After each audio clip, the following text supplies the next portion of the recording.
Takengon. Rahma ini asalnya dari Kecamatan Jagung Jeget ya, dan saat ini bekerja di Jepang, di Yokohama ya gitu, salah satu kota yang ada di Jepang. Dan Rahma ini dulunya kenalnya Nur tuh murid Nur sekolah gitu.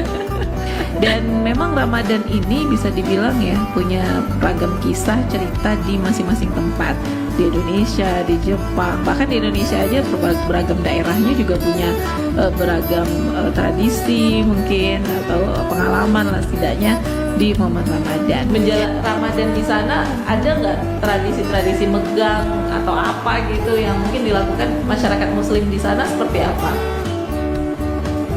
Kalau megang itu beda ya Pak ya. Karena kan kalau istilah itu harus enak. Aceh. Yang nanti kebetulan di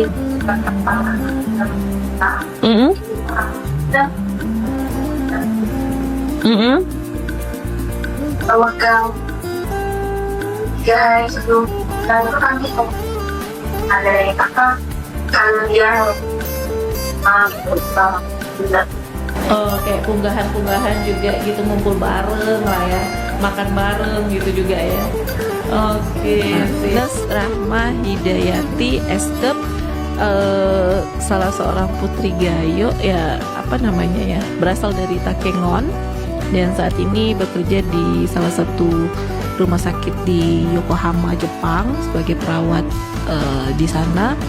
Dan sudah 2 kali lah, setidaknya 2 tahun ini ya, sudah 2 kali Ramadan, merasakan bagaimana suasana Ramadan di Jepang yang pastinya jauh berbeda ya dengan di Indonesia, apalagi di Takengon.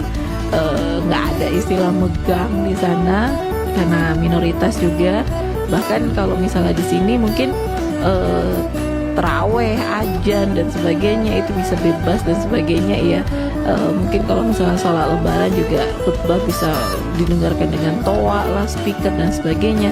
Tapi di sana lebih ke menjaga ketenangan gitu ya. Karena menurut apa yang disampaikan tadi, di sana tuh kayak kurang suka dengan keramaian, dengan apa. Jadi kalau misalnya di tempat publik, mereka seperti misal melaksanakan ibadah-ibadah tadi tuh menyewa tempat yang agak lebih apa gitu, dan bahkan kalaupun di lapangan dan sebagainya itu tanpa bisa dibilang pengeras suara. Jadi lebih ke kayak live TikTok pakai handset ya, didengarkan di telinga masing-masing khutbah yang disampaikan dan sebagainya. Jadi memang lebih tenang, adem gitu.